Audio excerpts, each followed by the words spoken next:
J'ai besoin de poser une question. Est-ce que tu utilises Chrome sur ton iPhone? Parce que si tu l'utilises, tu es littéralement en train de renoncer à ce qu'Apple a fait pour toi. Et le pire, c'est que tu ne le sais peut-être même pas. Écoute, je sais que beaucoup de gens installent Chrome sur leur iPhone par habitude, parce qu'ils l'utilisent sur l'ordinateur, parce qu'ils ont déjà tout enregistré dessus. Je comprends. Mais après t'avoir montré ce que Safari fait en coulisses, que Chrome est tout simplement incapable de faire sur l'iPhone, je pense que ça va te faire reconsidérer ton choix. Avant tout, il y a un fait que presque personne ne connaît. Chrome sur l'iPhone n'utilise pas le moteur de Chrome. C'est ça, Apple oblige tous les navigateurs sur iOS à utiliser WebKit, qui est le moteur de Safari. Donc, lorsque tu ouvres une page sur Chrome depuis un iPhone, en réalité, c'est Safari qui la rend en arrière-plan. Mais quelle est la différence? Et c'est justement là que ça devient intéressant. Si les deux utilisent le même moteur, la différence réside dans tout ce qui l'entoure. Intégration avec le système, confidentialité, batterie, fonctionnalité exclusive. Et dans cette catégorie, Safari a un avantage qui n'est pas petit, il est énorme. C'est comme deux voitures avec le même moteur, mais l'une d'elles a été conçue par la même équipe qui a fabriqué le moteur. À ton avis, qui va mieux optimiser? D'abord, parlons de la confidentialité, car c'est là que les choses se distinguent vraiment. Safari dispose d'un système appelé Intelligent Track Prevention, ou ITP. Il bloque automatiquement les trackers entre les sites. Tu sais, quand tu recherches une paire de baskets et tout à coup, tous les sites te montrent la pub de cette même paire, Safari coupe ça à la racine. Chrome, écoute, il a quelques protections, mais rappelle-toi, Chrome est un produit Google. Et le modèle économique de Google, c'est de vendre de la publicité basée sur tes données. Je ne dis pas que Chrome n'est pas sécurisé, mais c'est une philosophie différente de celle de Safari, qui a été conçue pour te protéger du suivi. Chrome a été créé par une entreprise qui vit du suivi. À toi d'en tirer tes propres conclusions. Mais le meilleur arrive maintenant. Si tu payes pour iCloud Plus n'importe quel forfait à partir de 50 gigaoctets, tu as accès à iCloud Private Relay. Et ça ne fonctionne que sur Safari. Qu'est-ce que fait le Private Relay? Il chiffre tout ton trafic sur Safari, il passe par deux serveurs séparés. Le premier serveur d'Apple voit ton adresse IP, mais ne sait pas quel site tu consultes. Le deuxième serveur d'un partenaire comme Cloudflare connaît le site, mais ne sait pas qui tu es. Personne, pas même Apple, ne peut avoir la vue d'ensemble complète.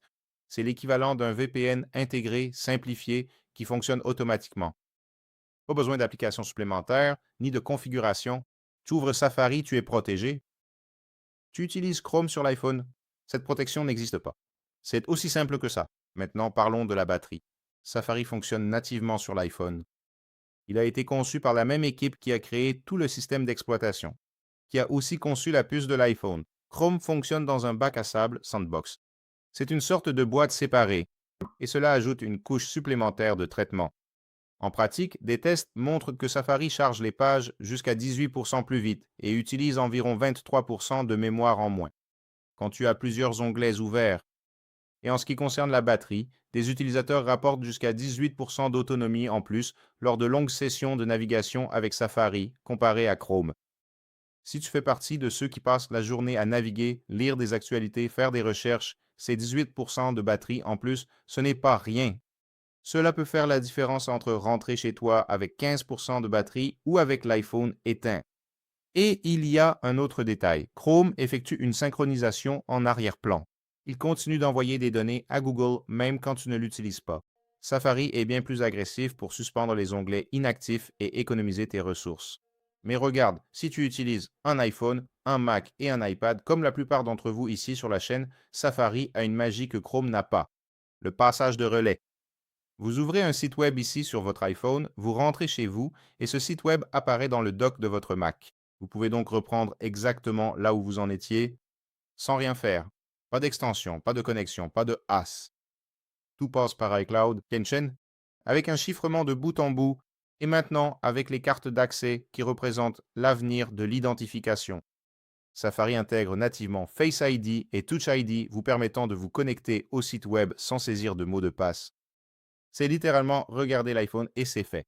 Apple Pay dans le navigateur, ça ne fonctionne que sur Safari. Vous voulez payer un achat en ligne facilement, juste en approchant votre doigt ou en regardant l'écran de votre iPhone. Le mode lecteur de Safari, ce mode qui nettoie l'écran et n'affiche que le texte, Le logiciel est natif et fonctionne parfaitement. Celui de Chrome, eh bien, ce n'est pas la même expérience. Tout cela peut sembler être des détails, mais mis bout à bout, ça change complètement le quotidien. C'est le navigateur qui communique avec votre système. Chrome sur l'iPhone est un invité. Safari est le maître de maison. Mais qui a vraiment besoin de Chrome? Comment on fait alors? Maintenant, pour être juste, parce que j'essaye toujours de vous offrir la meilleure expérience possible, sur la chaîne, Chrome garde encore du sens dans un seul cas, si vous vivez dans l'écosystème Google. Si toute votre vie est sur Google Workspace. Là, oui, la synchronisation de Google entre les appareils est imbattable. Mais si votre ordinateur est un Mac, si vous utilisez un iPhone, un iPad, si vous payez déjà pour iCloud, utiliser Chrome sur l'iPhone, c'est comme acheter une voiture électrique et y mettre de l'essence. Ça n'a aucun sens. Et attention, je ne vous dis pas de supprimer Chrome. Vous pouvez le laisser installer. Utilisez-le pour accéder à votre compte Google Workspace quand vous en avez besoin. Mais comme navigateur par défaut, si vous l'utilisez toute la journée, il devrait s'agir de Safari. En résumé, Safari est plus rapide, consomme moins de batterie, protège mieux votre vie privée, offre des fonctionnalités exclusives et Apple Pay. Et il s'intègre parfaitement à tout l'écosystème Apple. Et Chrome sur l'iPhone utilise le même moteur.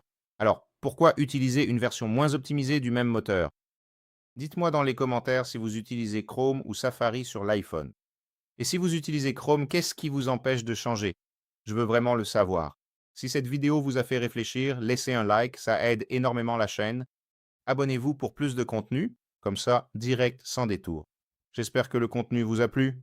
Et si vous faites partie de ceux qui regardent la vidéo jusqu'au bout, laissez le mot suivant en commentaire. Safari. Écris-moi pour que je sache que tu fais partie de ces personnes qui regardent les vidéos jusqu'au bout. J'espère que ce contenu vous a plu et je vous retrouve dans la prochaine vidéo.